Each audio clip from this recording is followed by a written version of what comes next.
Hello and welcome to the tongue-in-cheekily titled The Institute of Pop, where I create, share and discuss music of all types with you guys. And if this is your first visit to the Institute, then that makes two of us. But let's get straight into it because I've posed the question, is this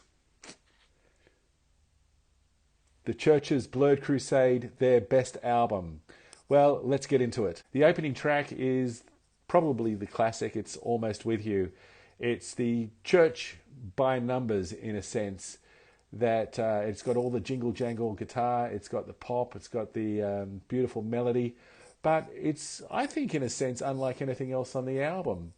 I remember this song vividly because in 1982 I was part of a swim team and we were going to the latest swim meet, and it was an annual affair, and every year we'd come second for the last 5 years. And while we were in the car on the way there, the song Almost With You came on with the lyrics, "Is this a taste of victory?" And we all sung along together, and we were hyped up that this was going to be the year, this is what we were going to do. The church had inspired us, and of course we came second. But still, it's got everything we need, and it's got that beautiful classical guitar solo by Peter Koppes. I've seen him play that so many times live, and it's always great, but I don't think it's ever been as great as on the Blurred Crusade. And that then segues into our next song, which I'm going to just let it out there, is my favourite church song of all time, I think. It's called When You Were Mine. When I first started to see the church back in 1982, I just got my driver's license, and I was able to drive my father's Citroen. And so myself and a friend, we used to go out and try and get them to see the church. And the first time we saw them was at the Family Inn in Rydalmere in Sydney.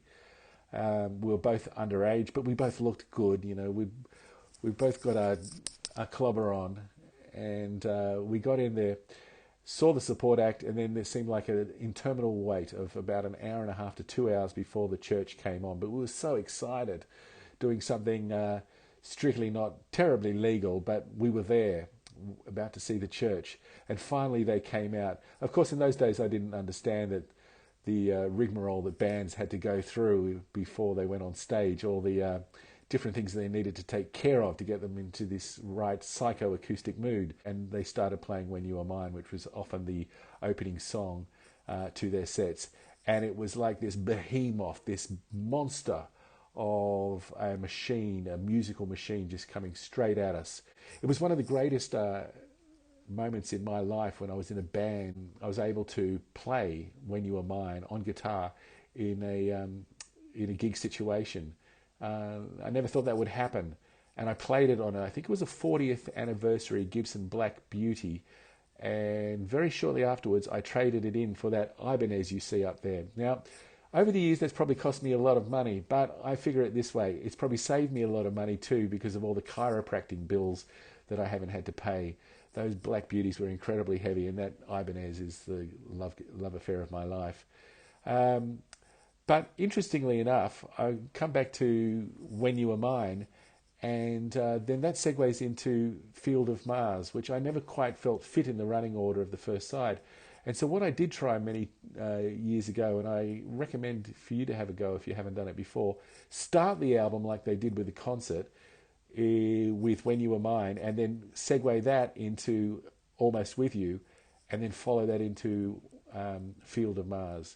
Field of Mars is a beautiful song. It's sung by Marty, and I always used to think that the reason I felt it was a bit of an outlier was because it in fact was Marty singing and not Steve. And they played the album in full back in, or must have been 7 years ago or so, without Marty at the Factory Theatre in Sydney. And they came up to Field of Mars and Steve sung it. And I was glad that the song was in the set, but then I realised it had nothing to do with Marty. For me, it was where it was placed on the album.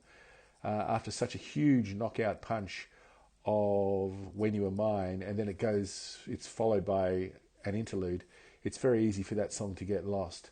I wonder whether it was inspired by the Field of Mars Cemetery in Sydney. A friend of mine and I went there very late at night on one occasion, played the song, and felt that it was pretty much a hallucinogenic evoking point of reference, I would have to say. And then that moves into an interlude, which is brilliantly recorded on this album by Bob Clearmountain. The incredible, once again, that engine room of Kilbey and Ploog. But I would have to say that this song even comes alive more when it's in concert. It's a short song on the album. I mean, it goes for 5 minutes or so, but live I've seen it go out to 10 plus minutes, and it really allows the band to express themselves, as it were. I always thought that this song was going to be way too difficult for me to play until a friend of mine who wasn't a great guitarist showed me that opening riff and how easy it was to play, and all of a sudden we were going. And then we come to the final song, a short song at the end of side one, Secret Corners. And it's kind of interesting that it's a warm, majestic, church-like album, but the themes of the lyrics are so dark. We start with the optimism, the hope of, is this a taste of victory, and almost with you, or that I'm coming to join you shortly.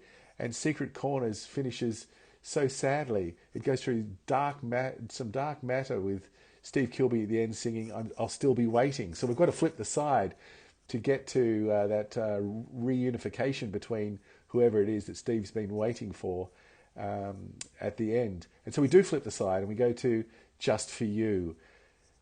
Starts with that iconic, I suppose, scene where I've always felt like we're in a country cottage or at a farmyard, and Steve sitting down at a kitchen bench writing a song with his acoustic guitar, and then there's that knock on the door.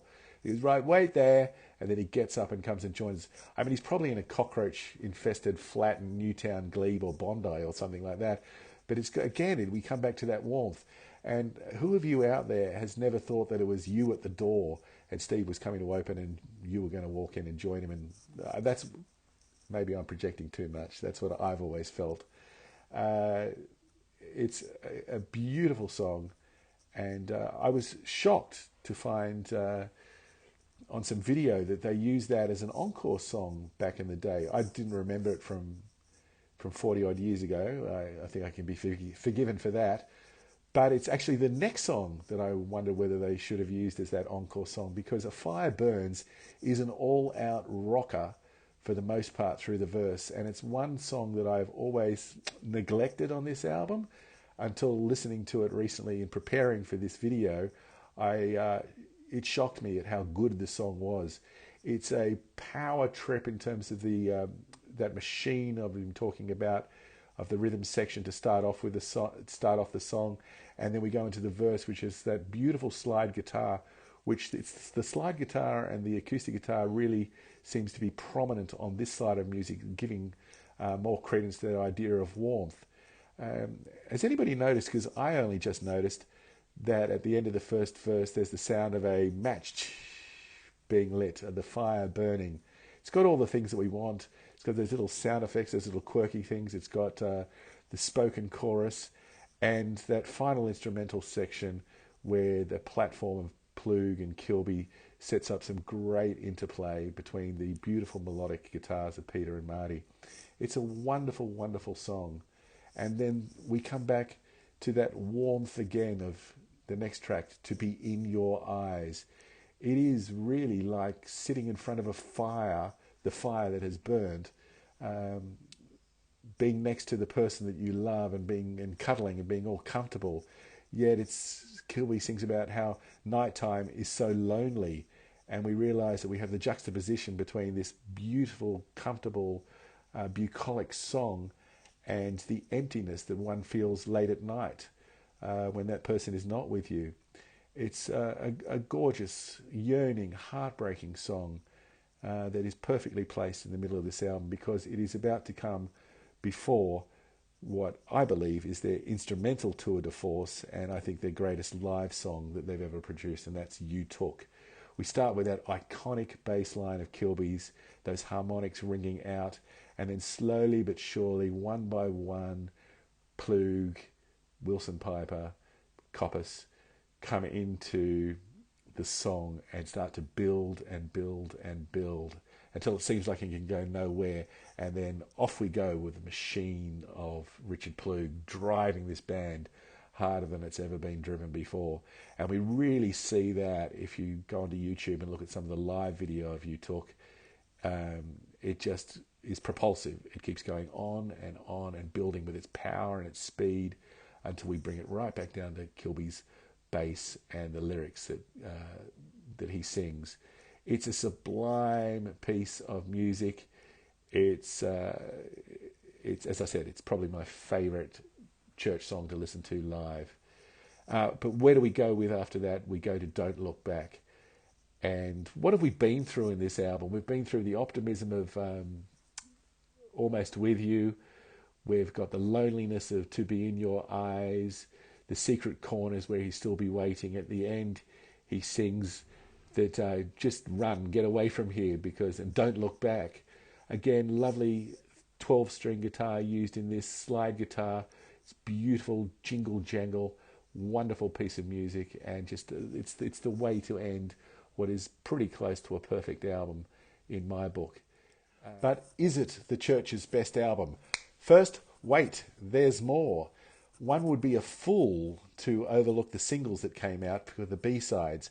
And when I saw the Church play at the Factory when they did the entire album, Kilbey came back and said, but wait, there's more. And they played the B-side to Almost With You, which is one of the greatest live songs ever produced in Life Speeds Up.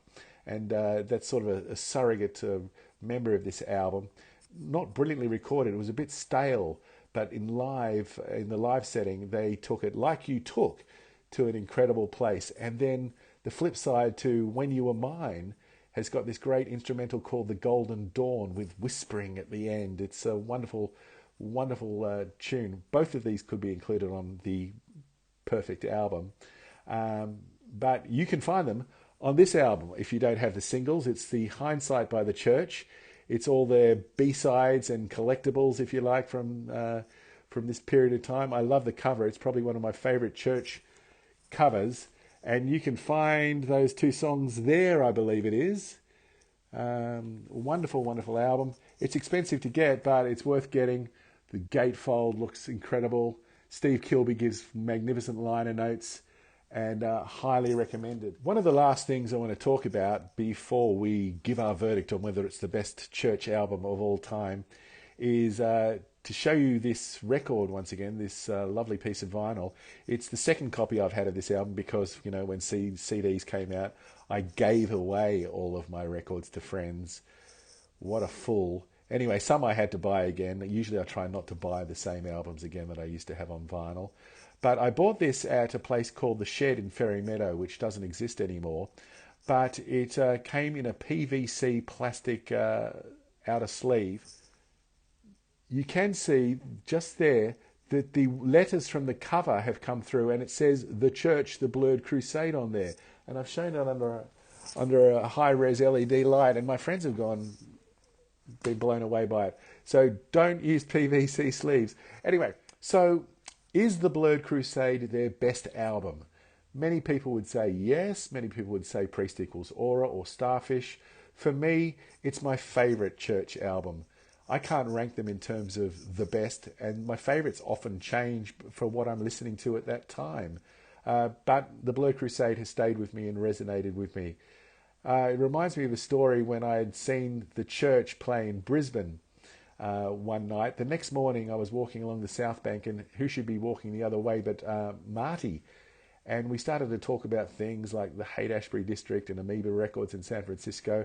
And he asked me whether I liked their new album, Uninvited Like the Clouds. And I hadn't really gotten into it as much as I probably would have liked, certainly as much as I have now. And I had to fudge my answer. And I said, you know what? I think it's your best album since Forget Yourself. And he looked at me kind of weird and went, wait on, wasn't that our last album? And I went, yab. And he says, it doesn't matter, they're all great, aren't they? And I went, yes, they are. And that's kind of how I feel. If music gives you pleasure, then who am I to criticize your opinion? Thanks for stopping by the Institute of Pop. It's been a blast. I hope you'd consider giving this video a like and consider seeing some of the other videos that I have up. But until we meet again next time, stay safe and keep listening.